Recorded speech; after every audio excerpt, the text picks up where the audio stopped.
Morning all of you. I am doctor Seema और आप देख रहे हैं अपना YouTube channel doctor Rajesh sir. तो कैसे हैं आप लोग?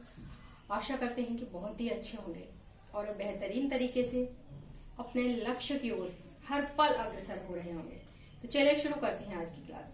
आज की क्लास में हम देखने वाले हैं प्राचीन भारत के भूगोलवेत्ता, जिसमें कि हम 3 भूगोलवेत्ताओं को पढ़ चुके हैं, उनके योगदान के बारे में चर्चा कर चुके हैं।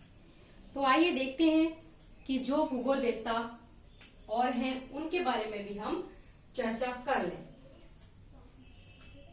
तो आप देखेंगे कि हमने बारहमेर को पढ़ लिया। अब उनके बाद जो भूगोलवेत्ता है वो है ब्रह्मगुप्त।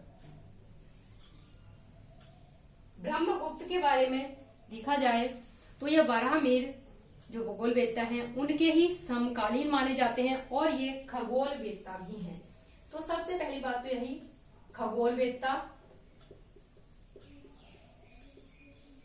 और सेकंड बारहमेर के समकालीन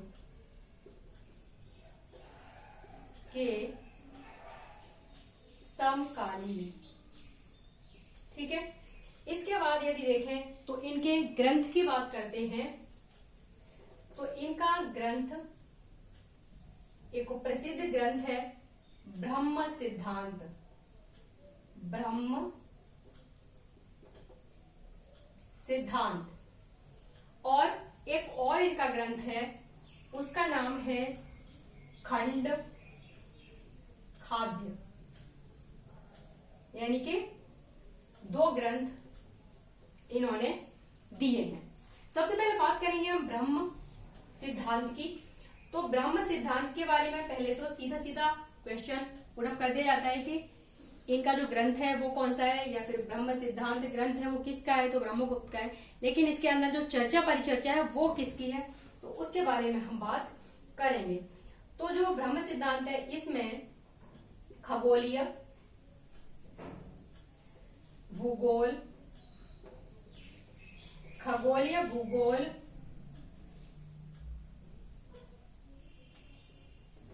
संबंधी तथ्य और सिद्धांत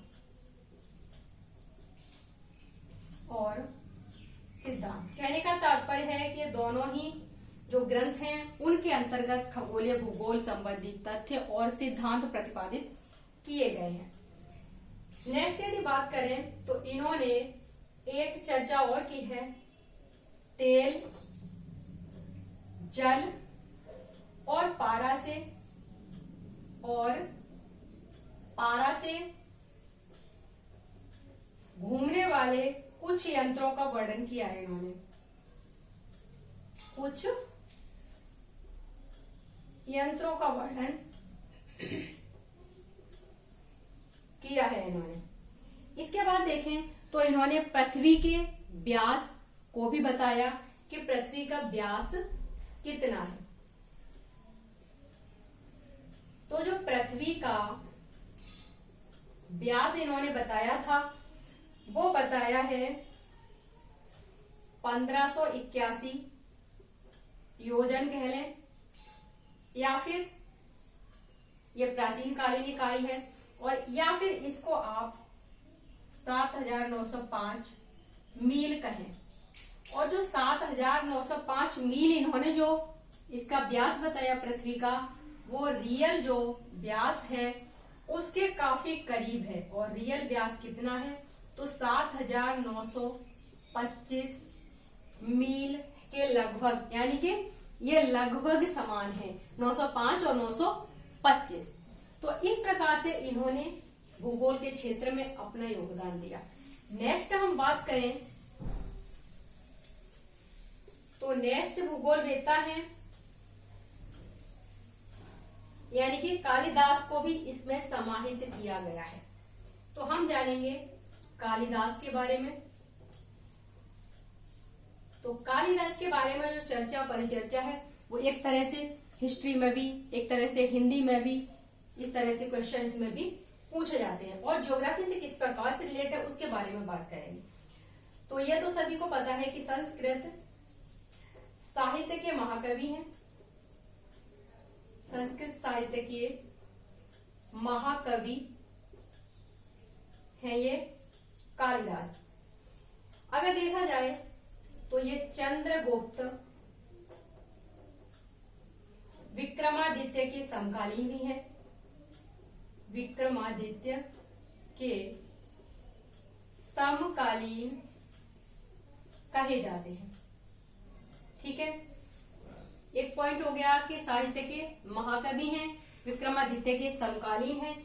इसके अलावा देखेंगे तो इनके जो ग्रंथ हैं, तो ग्रंथ है उनकी चर्चा में देखें तो वो 7 हैं, और इनमें सबसे पहला यानी कि जो 7 हैं उनमें सबसे पहला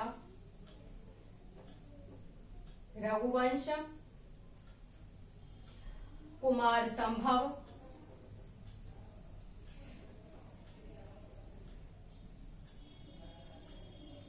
और तीसरा देखें तो मेघदूत,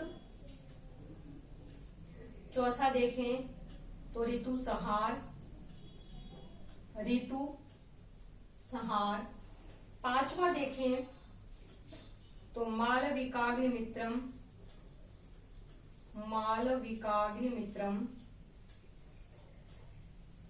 और नेक्स्ट है विक्रमोर्वशीयम, और लास्ट है अभिज्ञान शाकुंतलम।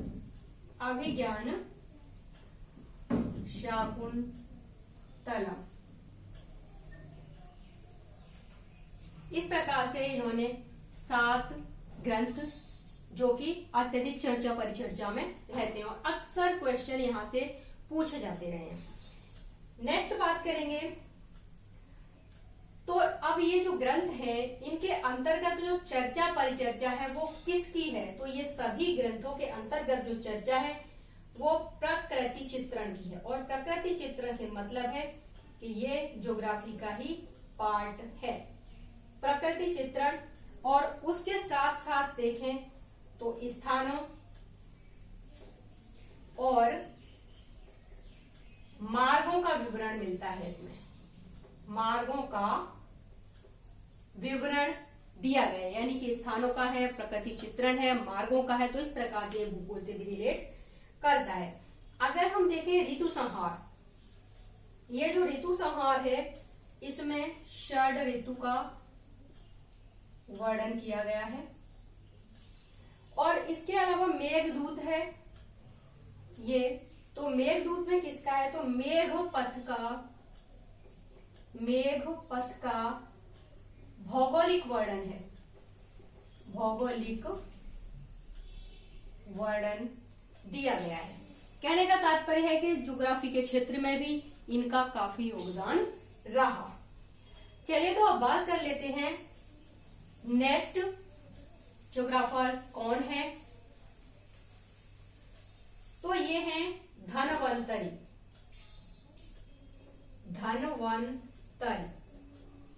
धनवंतरी के बारे में जैसा कि ये आयुर्वेदाचार्य प्रमुख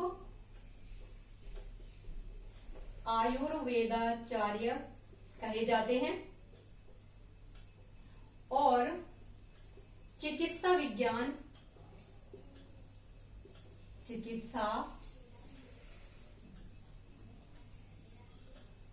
विज्ञान के प्रसिद्ध विद्वान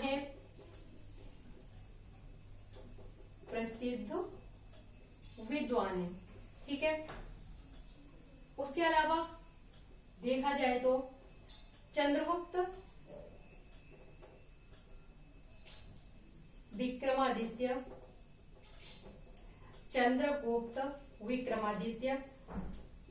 की राज्यसभा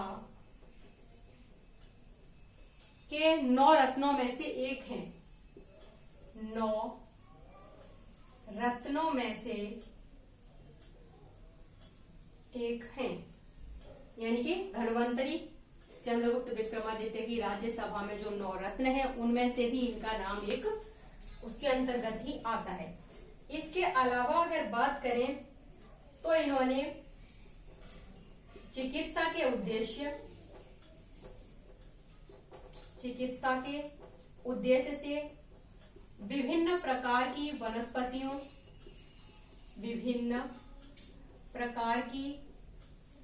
वनस्पतियों और उनकी उपयोगिता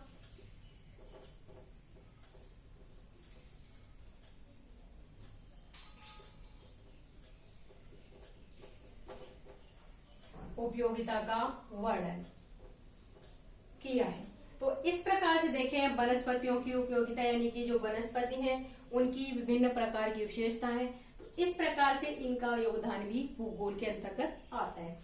नेक्स्ट हम बात करेंगे भास्कराचार्य की। तो यदि भास्कराचार्य की बात करें तो ये भास्कराचार्य,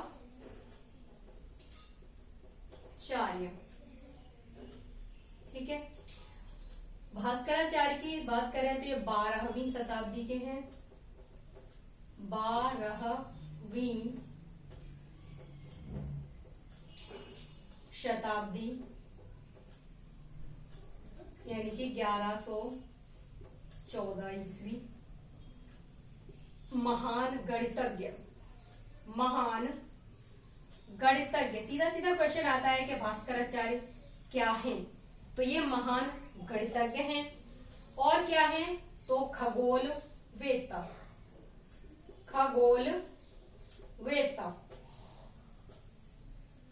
इसके अलावा यदि बात करेंगे ग्रंथों की, तो इन्होंने कौन कौन से ग्रंथ दिए हैं? तो इनका ग्रंथ है सिद्धांत शिरोमणि।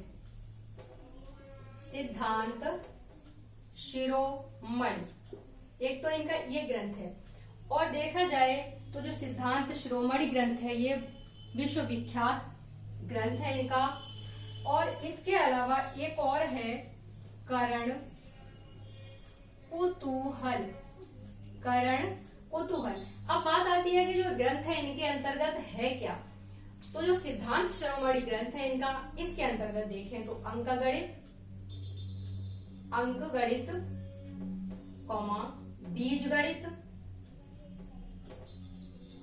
बीजगणित, ज्यामितीय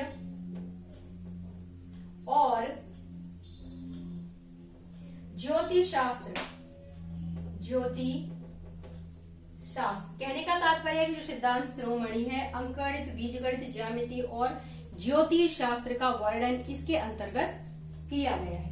अगर देखें करण कुतूहल, तो इसके अंतर्गत क्या है? तो इसके अंतर्गत प्रमुख अन्वेषण समाहित किए गए हैं। प्रमुख अन्वेषण इसके अंतर्गत समाहित किए गए हैं। अब हम बात करें कि और इन्होंने क्या योगदान दिया है, तो इन्होंने कई और भी योगदान दिए हैं।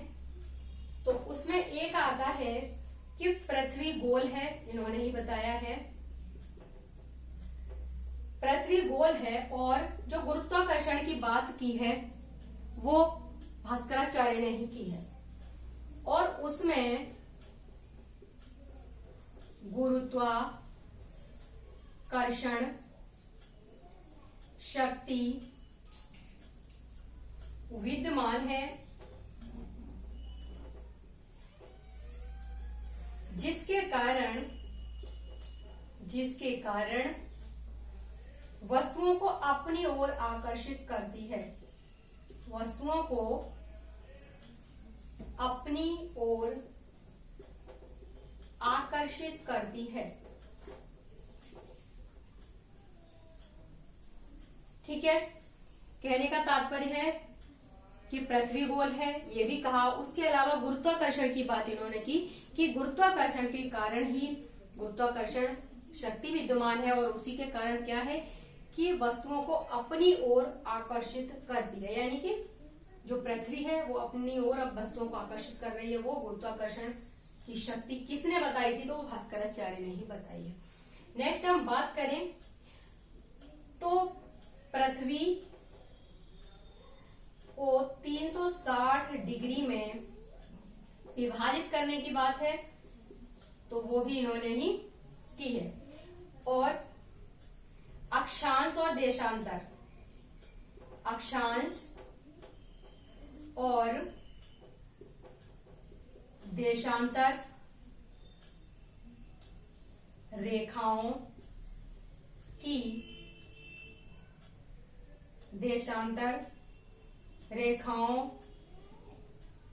की बात भी इन्होंने की, और अक्षांश और देशांतर रेखाओं की बात के अंतर्गत इन्होंने कहा कि जो नगरों की अवस्थिति है वो किस प्रकार से होगी, तो अक्षांश और देशांतर रेखाओं से ही पता लगाया जा सकता है कि कौन सा नगर कहाँ अवस्थित है।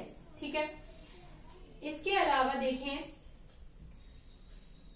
तो इन्होंने जो ये सारी गणनाएं की हैं, ये सारी गणनाएं इन्होंने पृथ्वी को गोल मानकर ही की थी। पृथ्वी को गोल मानकर ही सारी गणनाएं की हैं इन्होंने। ठीक है, तो ये तो हो गई भास्कराचार्य के बारे में बात। और इस प्रकार से जो प्राचीन भारत के भूगोलवेत्ता थे वो हमारा टॉपिक फिनिश हो गया। ठीक है, तो फिर आप लोग यदि फर्स्ट टाइम हमारे चैनल पर विजिट कर रहे हैं तो आप हमारे चैनल को सब्सक्राइब अवश्य कीजिए, आपको काफी हेल्प मिलेगी। यदि आप किसी भी एग्जाम की जो कि ज्योग्राफी या फिर मैथमेटिक्स से रिलेट करता है तो आप हमारे चैनल से अवश्य जुड़ें, जैसे कि टीजीटी है, पीजीटी है, यूपीएचईएससी है, नेट एग्जाम है, या फिर एचपीएससी है, या फिर आरपीएससी है। तो इन सभी में जो भी ज्योग्राफी से रिलेटेड क्वेश्चन आते हैं, चाहे ज्योग्राफिकल थॉट से हो, चाहे इंडियन ज्योग्राफी से हो, और या फिर संसाधन भूगोल से हो, कहने का तात्पर्य है कि आपको काफी हेल्प मिलेगी। तो आज के लिए बस इतना ही, मिलते हैं नेक्स्ट क्लास में। तब तक के लिए नमस्कार, धन्यवाद, जय हिंद।